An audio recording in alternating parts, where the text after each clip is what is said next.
ప్రతి ఒక్కరు సీఎం గారి చేతుల మీదుగా అవార్డు తీసుకున్నప్పుడు అందరికీ ఒక సంతోషం. సో వారందరికీ సీఎం గారికి ధన్యవాదాలు.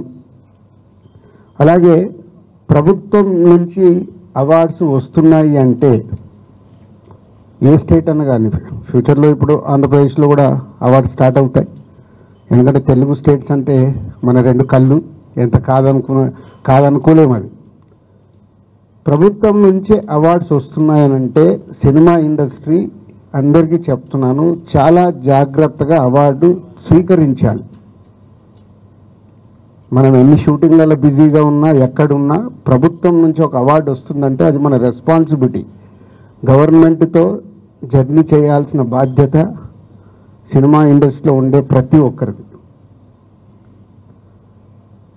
సో ఫ్యూచర్లో కూడా ప్రభుత్వం నుంచి అవార్డ్స్ అనౌన్స్ అయినప్పుడు ఆ డేట్ని మీరందరూ మీ డైరీలో నోట్ చేసుకొని మీకు అవార్డుకి అనౌన్స్ అయి ఉంటే మీరు వెళ్ళి ఆ అవార్డు తప్పకుండా ప్రభుత్వం నుంచి వచ్చే అవార్డుని స్వీకరించాలి. సినిమా ఇండస్ట్రీలో ఉన్న అందరికీ this is my request and అర్థం చేసుకుంటారని కూడా అనుకుంటున్నాను. సో అలాగే నిన్న ఇంత బిగ్ ఈవెంట్లో సో డెఫినెట్గా చిన్నవి మిస్టేక్స్ అనుకోవచ్చు. అంత పెద్ద ఆర్గనైజేషన్లో జరిగే కమ్యూనికేషన్ గ్యాప్స్ వల్ల అయి ఉండొచ్చు, తప్పులు జరుగుతాయి. అలా ఎవరికన్నా ఎక్కడన్నా చిన్న ఈ కమ్యూనికేషన్ దానివల్ల ఎక్కడన్నా మీరు హర్ట్ అయి ఉంటే అక్కడికి వచ్చిన వాళ్ళు ఎవరైనా సో ఎఫ్డీసీ తరఫున చైర్మన్గా నేనే క్షమాపణలు కోరుకుంటున్నాను. ఎందుకంటే మేము ఆర్గనైజ్ చేశాం కాబట్టి అందరినీ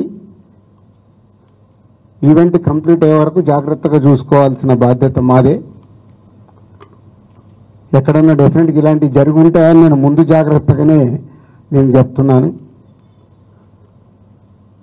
సో స్పెషల్గా మీడియా మిత్రులందరికీ ఈవెంట్ అయిపోయిన తర్వాత చాలామంది కూడా అప్రిషియేట్ చేయడం, ఇంత పెద్దగా సక్సెస్ అయింది అని అప్రిషియేట్ చేసినందుకు, గవర్నమెంట్ తరఫున వచ్చిన రివ్యూస్ కానీ రిపోర్ట్స్ కానీ బయట నుంచి వచ్చినాయి కానీ అన్నీ తెలంగాణ గద్దర్ ఫిలిం అవార్డ్స్ని ఇంత అద్భుతంగా నిర్వహించినందుకు ధన్యవాదాలు చెప్తున్నారు. వారందరికీ కూడా ప్రత్యేకంగా ధన్యవాదాలు. Thank you very much.